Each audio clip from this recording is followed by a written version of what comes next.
ಎಲ್ಲರಿಗೂ ನಮಸ್ಕಾರ. ಇವತ್ತಿನ ವಿಷಯದ ಬಗ್ಗೆ ಡಿಸ್ಕಷನ್ ಮಾಡೋದಂದ್ರೆ ಭಾರತೀಯ ಸಂವಿಧಾನದ ಪ್ರಮುಖ ಅಂಶಗಳ ಬಗ್ಗೆ ನಾವು ಸ್ವಲ್ಪ ಪಿಸಿಗೆ ಬರತಕ್ಕಂಥದ್ದು, ಮತ್ತೆ ಇಲ್ಲಿ ಪಿಸಿ ಆಸ್ಪರೆಂಟ್ ಯಾರಿದಾರಲ್ಲ ಅವರಿಗೆ ಜಾಸ್ತಿ ಯಾವುದಕ್ಕೆ ಒತ್ತು ಕೊಡಬೇಕು ಸಂವಿಧಾನದ ಭಾರತ ಸಂವಿಧಾನದ ವಿಷಯದಲ್ಲಿ ಅಂತಂದ್ರೆ ಪ್ರತಿ ಸಲನೂ ಏನಾಗ್ತದೆ, ಪ್ರಸ್ತಾವನೆ ಬಗ್ಗೆ ಆಗ್ಲಿ, ಸಂವಿಧಾನದ ಅಂಗೀಕಾರ ಆಗ್ಲಿ, ರಚನಾ ಸಮಿತಿ ಅಧ್ಯಕ್ಷರು ಮತ್ತು ಸದಸ್ಯರ ಬಗ್ಗೆ ಆಗ್ಲಿ ಇದಕ್ಕೆ ಕೇಳಿದ ಜಾಸ್ತಿ ಕ್ವಶನ್ ರೈಸ್ ಆಗ್ತಿರ್ತಾವ.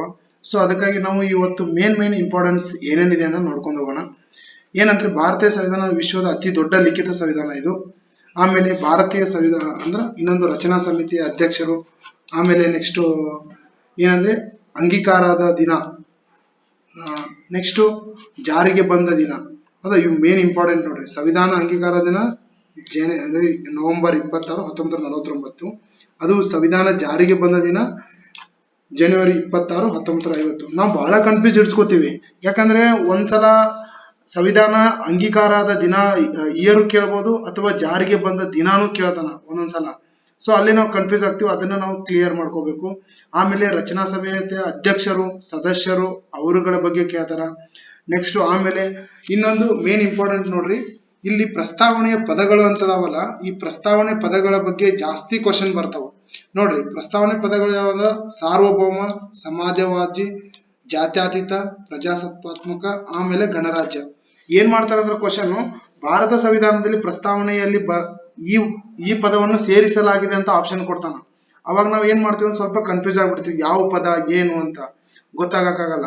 ಸೊ ಹಂಗಾಗಿ ನಾವು ಏನ್ ಮಾಡೋದು, ಪ್ರಸ್ತಾವನೆ ಬಗ್ಗೆನೂ ಸ್ವಲ್ಪ ನಾವ್ ಏನ್ ಮಾಡ್ಬೇಕಂದ್ರ ಸ್ವಲ್ಪ ಒತ್ತು ಕೊಡ್ಬೇಕಾಗತ್ತ. ಆಮೇಲೆ ಪ್ರಸ್ತಾವನೆ ಈ ಪದವನ್ನು ಸೇರಿಸಲಾಗಿಲ್ಲ ಅಂತ 4 ಆಪ್ಷನ್ ಕೊಟ್ಟು ಇಲ್ಲಿ ಏನ್ ಮಾಡ್ತಾನಂದ್ರ ಕೇಳ್ಬಹುದು.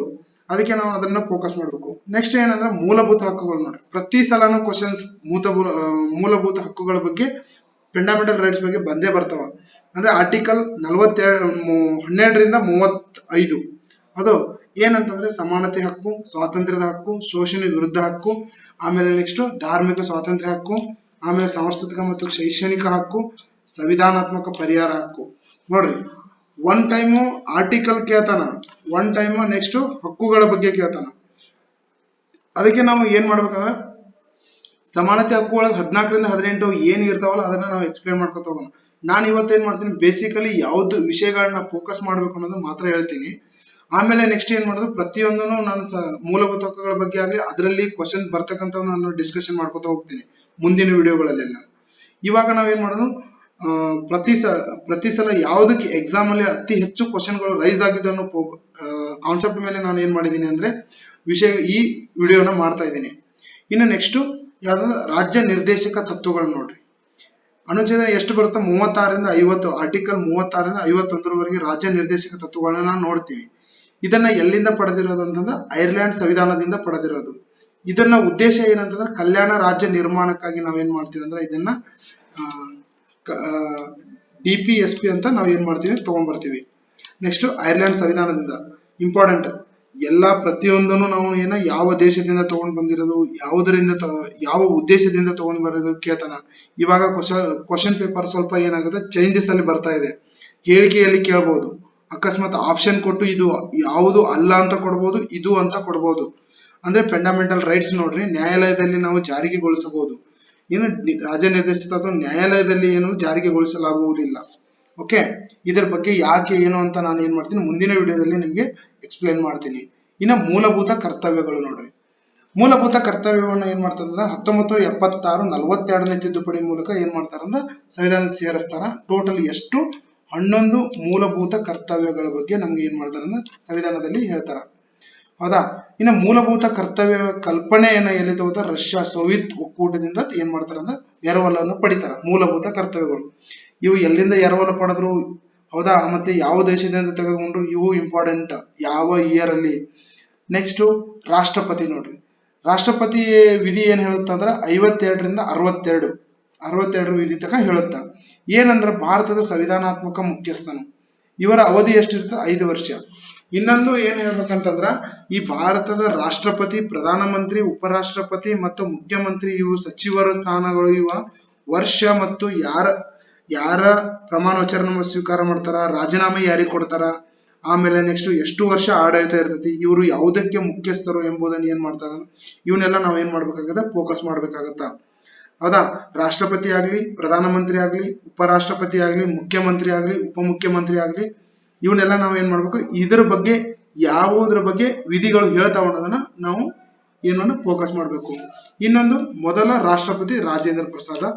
ಆಮೇಲೆ ರಾಷ್ಟ್ರಪತಿಯ ಪ್ರಮುಖ ಅಧಿಕಾರಗಳು ಏನೆಂದ್ರೆ ಕಾರ್ಯಾಂಗ, ಶಾಸನಾಂಗ, ಆಮೇಲೆ ಕ್ಷಮಾದಾನ ಅಧಿಕಾರ, ಆಮೇಲೆ ನೆಕ್ಸ್ಟ್ ತುರ್ತು ಪರಿಸ್ಥಿತಿ ಘೋಷಣೆ. ಇವು ರಾಷ್ಟ್ರಪತಿಯ ಅಧಿಕಾರಗಳು.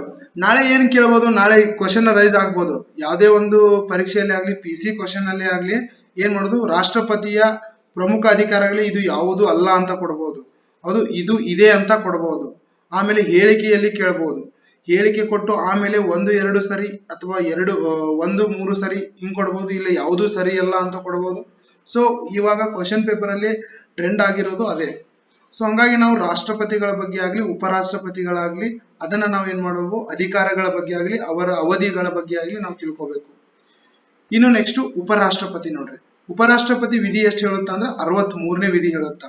ಹೌದಾ, ರಾಜ್ಯಸಭೆಯ ಪದಮಿತ್ಯ ಸಭಾಪತಿ ಆಗಿರ್ತಾರೆ ಇವರು. ಅಂದ್ರೆ ಮೊದಲ ಉಪರಾಷ್ಟ್ರಪತಿ ಯಾರಂದ್ರೆ ಸರ್ವಪಲ್ಲಿ ರಾಧಾಕೃಷ್ಣ ನೋಡ್ರಿ. ನೆಕ್ಸ್ಟ್ ಪ್ರಧಾನಮಂತ್ರಿ ಮತ್ತು ಸಚಿವ ಸಂಪುಟ ನೋಡ್ರಿ.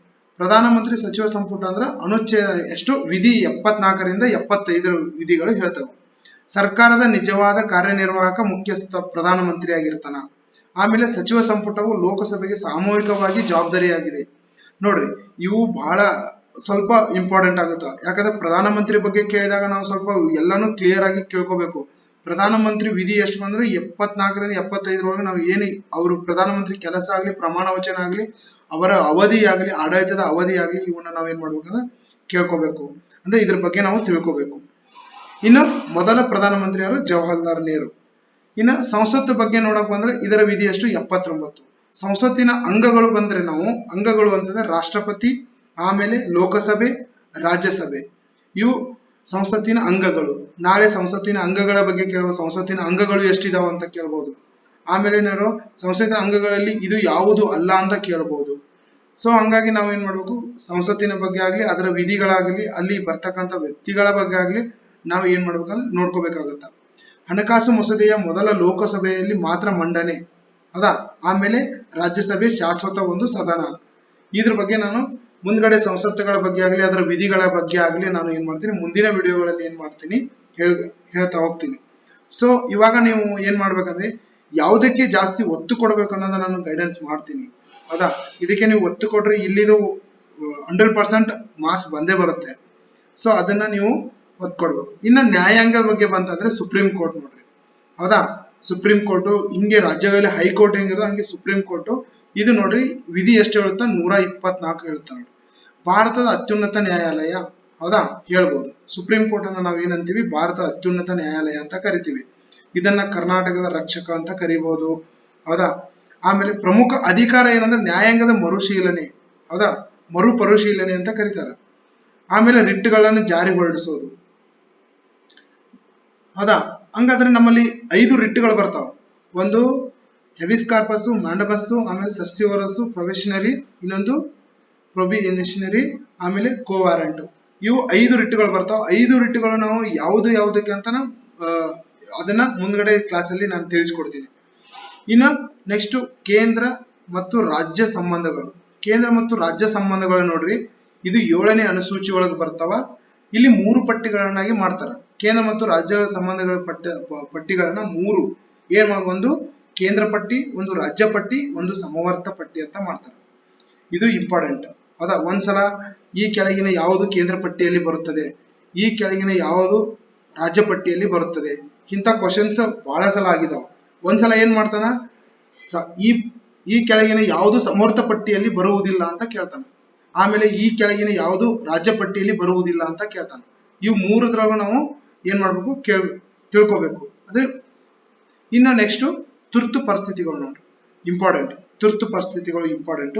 ರಾಷ್ಟ್ರೀಯ ತುರ್ತು ಪರಿಸ್ಥಿತಿ ಏನು ಎಷ್ಟು ಹೇಳುತ್ತೆ ವಿಧಿ, 352. ಇನ್ನು ರಾಜ್ಯ ತುರ್ತು ಪರಿಸ್ಥಿತಿ 356ನೇ ವಿಧಿ ಹೇಳುತ್ತೆ. ಇನ್ನು ನೆಕ್ಸ್ಟ್ ಹಣಕಾಸು ತುರ್ತು ಪರಿಸ್ಥಿತಿ 360 ವಿಧಿ. ಹೌದಾ. 360ನೇ ವಿಧಿ. ತುರ್ತು ಪರಿಸ್ಥಿತಿಗಳು ಇಂಪಾರ್ಟೆಂಟ್. ರಾಷ್ಟ್ರೀಯ ತುರ್ತು ಪರಿಸ್ಥಿತಿ ಯಾರು ಹೊರಡಿಸ್ತಾರ, ರಾಜ್ಯ ತುರ್ತು ಪರಿಸ್ಥಿತಿ ಯಾರು ಹೊರಡಿಸ್ತಾರ, ಹಣಕಾಸು ತುರ್ತು ಪರಿಸ್ಥಿತಿ ಯಾರು ಹೊರಡಿಸ್ತಾರ, ಇಲ್ಲಿವರೆಗೆ ಎಷ್ಟು ತುರ್ತು ಪರಿಸ್ಥಿತಿಗಳು ಹಣಕಾಸು ತುರ್ತು ಪರಿಸ್ಥಿತಿ ಹೊರಡಿಸಿದಾರ, ಆಮೇಲೆ ರಾಷ್ಟ್ರ ತುರ್ತು ಪರಿಸ್ಥಿತಿ ಇಲ್ಲಿವರೆಗೂ ಮೊದಲು ಎಷ್ಟು ಹೊರಡಿಸಿದ್ರು, ಯಾರು ಹೊರಡಿಸಿದ್ರು ಅನ್ನೋದನ್ನು ನಾವು ಇದ್ರ ಬಗ್ಗೆ ತಿಳ್ಕೊಬೇಕಾಗತ್ತ. ಇನ್ನು ನೆಕ್ಸ್ಟ್ ಪಂಚಾಯತಿ ರಾಜ್ಯ ನೋಡ್ರಿ, ಇದು ಇಂಪಾರ್ಟೆಂಟ್. ಪಂಚಾಯತಿ ರಾಜ್ಯ 73ನೇ ತಿದ್ದುಪಡಿ ಪ್ರಕಾರ 1992ರಲ್ಲಿ ತಿದ್ದುಪಡಿ ಮಾಡ್ತಾರೆ. ಏನಂತಂದ್ರೆ 3 ಹಂತಗಳಾಗಿ ಮಾಡ್ತಾರೆ ಪಂಚಾಯತಿ ರಾಜ್ಯವನ್ನು. ಒಂದು ಗ್ರಾಮ ಪಂಚಾಯತಿ, ಒಂದು ತಾಲೂಕು ಪಂಚಾಯತಿ, ಒಂದು ಜಿಲ್ಲಾ ಪಂಚಾಯತಿ. ಹೌದಾ. ಪಂಚಾಯತಿಗಳಲ್ಲಿ ನಾವೇನ್ ಮಾಡ್ತೀವಿ, 3 ಹಂತಗಳನ್ನ ನೋಡ್ತೀವಿ. ಇನ್ನು ನೆಕ್ಸ್ಟ್ ನಗರ ಸ್ಥಳೀಯ ಸಂಸ್ಥೆಗಳು. ಏನು ನಗರ ಸ್ಥಳೀಯ ಸಂಸ್ಥೆಗಳು 74ನೇ ತಿದ್ದುಪಡಿ. ಹೌದಾ. 74ನೇ ತಿದ್ದುಪಡಿ ಪ್ರಕಾರ ಏನ್ ಮಾಡ್ತಾರೆ, ಇಲ್ಲಿ 3 ಇದು ಮಾಡ್ತಾರೆ. ನಗರ ಪಾಲಿಕೆ, ನಗರಸಭೆ, ಮಹಾನಗರ ಪಾಲಿಕೆ ಅಂತ ಮಾಡ್ತಾರೆ. ಹೌದಾ.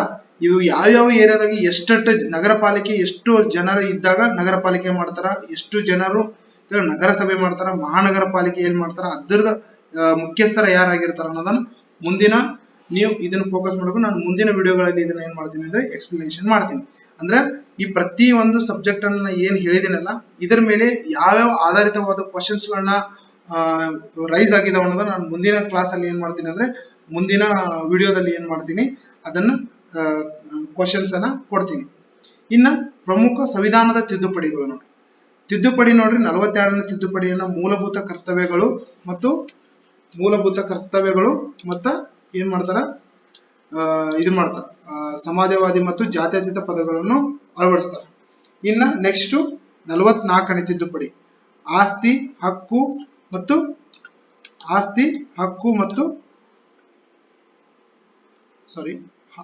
ಹಕ್ಕು ಮೂಲಭೂತ ಹಕ್ಕಿನಿಂದ ತೆಗೆಯಲಾಗಿದೆ. 44ನೇ ತಿದ್ದುಪಡಿ ಏನಿದೆ, ಆಸ್ತಿ ಹಕ್ಕು ಮೂಲಭೂತ ಹಕ್ಕಿನಿಂದ ಏನ್ ಮಾಡಿದ್ರೆ ತೆಗೆಯಲಾಗಿದೆ. ಇನ್ನ 52ನೇದು ಪಕ್ಷಾಂತರ ನಿಷೇಧ ಕಾಯ್ದೆ. ಇನ್ನ 61ನೇದು ಏನಂದ್ರೆ ಮತದಾನದ ವಯಸ್ಸು ಏನ್ ಮಾಡ್ತಾರೆ 21ರಿಂದ ಏನ್ ಮಾಡ್ತಾರೆ 18ಕ್ಕೆ ಇಳಿಕೆ ಮಾಡ್ತಾರೆ. ಇನ್ನ ನೆಕ್ಸ್ಟ್ 73ನೇದು ಪಂಚಾಯತಿ ರಾಜ್ ಬಗ್ಗೆ ಹೇಳುತ್ತಾ. ಆಮೇಲೆ 74ನೇ ತಿದ್ದುಪಡಿ ನಗರ ಸ್ಥಳೀಯ ಸಂಸ್ಥೆಗಳು. 86ನೇದು ಶಿಕ್ಷಣದ ಹಕ್ಕು. ಇನ್ನ 101ನೇದು GST ಬಗ್ಗೆ ಇದು ಮಾಡ್ತಾರೆ. ಇನ್ನ ನೆಕ್ಸ್ಟ್ ಇದು ರಿವಿಷನ್. ಇದು ಏನಂದ್ರೆ ಸಂವಿಧಾನ ಜಾರಿಗೆ ಬಂದಿದ್ದು 32ನೇ ವಿಧಿ ಏನ್ ಹೇಳುತ್ತಾ, 21ನೇ ವಿಧಿ ಏನ್ ಹೇಳುತ್ತಾ, ಆಮೇಲೆ ನೆಕ್ಸ್ಟ್ ರಾಷ್ಟ್ರಪತಿ ಆಡಳಿತ ಹೌದಾ, ಆಮೇಲೆ 44ನೇ ತಿದ್ದುಪಡಿ, 73, 74ನೇ ಇದು ಪಂಚಾಯತ್ ರಾಜ್ಯ, ನಗರಸಭೆ ಮತ್ತು ಅಂಬೇಡ್ಕರ್. ಇದು ನಮ್ಗೆ ಇವತ್ತಿನ ಕ್ಲಾಸ್ ಅಲ್ಲಿ ನಾನು ಏನ್ ಮಾಡ್ತೀನಿ, ಇದ್ರ ಬಗ್ಗೆ ನೀವು ಸ್ವಲ್ಪ ಜಾಸ್ತಿ ಫೋಕಸ್ ಮಾಡಿದ್ರೆ ಏನಾಗುತ್ತೆ ಅಂತಂದ್ರೆ ಹೆಚ್ಚಿನ ಮಾರ್ಕ್ಸ್ ನಾವು ಸ್ಕೋರ್ ಮಾಡ್ಬೋದು ಅಂತ ಹೇಳ್ತೀವಿ. ಇನ್ನು ನೆಕ್ಸ್ಟ್ ಮುಂದಿನ ವಿಡಿಯೋಗಳಲ್ಲಿ ಏನ್ ಮಾಡ್ತೀನಿ ಅಂದ್ರೆ ಏನು ಈ ತುರ್ತು ಪರಿಸ್ಥಿತಿಗಳು, ಪಂಚಾಯತ್ ರಾಜ್ಯಗಳು, ನಗರ ಸ್ಥಳೀಯ ಸಂಸ್ಥೆಗಳ ಬಗ್ಗೆ ಏನ್ ಹೇಳಿದಿನಲ್ಲ, ಹಿಂದಿನ ಎಲ್ಲ ಕೇಂದ್ರ ರಾಜ್ಯ ಸಂಬಂಧಗಳು ಆಗಲಿ, ನ್ಯಾಯಾಂಗಗಳ ಬಗ್ಗೆ ಇದ್ರ ಬಗ್ಗೆ ಏನೇನು ಕ್ವಶನ್ ರೈಸ್ ಆಗಿದಾವ ಅನ್ನೋದನ್ನ ಅದನ್ನ ಮುಂದಿನ ವಿಡಿಯೋಗಳಲ್ಲಿ ನಾನು ಕ್ವಶನ್ ವಿತ್ ಆನ್ಸರ್ ಎಕ್ಸ್ಪ್ಲನೇಷನ್ ಕೊಡ್ತಾ ಹೋಗ್ತೀನಿ. ಮುಂದಿಂದು ನಾಳೆ ನಾನು ಮತ್ತೆ ಏನ್ ಮಾಡ್ತೀನಿ ಅಂದ್ರೆ geography, Karnataka geography, Indian geography, ಆಮೇಲೆ ನೆಕ್ಸ್ಟ್ ಫಿಸಿಕಲ್ ಜಿಯೋಗ್ರಫಿಯನ್ನು ಏನ್ ಮಾಡ್ತೀನಿ ಮುಂದಿನ ವಿಡಿಯೋಗಳಲ್ಲಿ ನಾನು ಏನ್ ಮಾಡ್ತೀನಿ ಅಪ್ಲೋಡ್ ಮಾಡ್ತೀನಿ. ಅದರಲ್ಲಿ ಮೇನ್ ಏನಿದೆ ಅಂತ ನಾನು ಇವಾಗ 3 days 4 days ಏನ್ ಮಾಡ್ತೀನಿ ಅಂತಂದ್ರೆ ಎಲ್ಲಾ ಸಬ್ಜೆಕ್ಟು ಬೇಸಿಕ್ ಅನ್ನ ಕಂಪ್ಲೀಟ್ ಮಾಡ್ಕೊಂಡು ಆಮೇಲೆ ನೆಕ್ಸ್ಟ್ ಕ್ವಶನ್ ಪೇಪರ್ ಅನ್ನು ನಾನು ಎಕ್ಸ್ಪ್ಲೇನ್ ಮಾಡ್ಕೊತಾ ಹೋಗ್ತೀನಿ. ಆಮೇಲೆ ಕರೆಂಟ್ ಅಫೇರ್ಸ್ ಅನ್ನು ಮಾಡ್ತೀನಿ. Okay, thank you so much.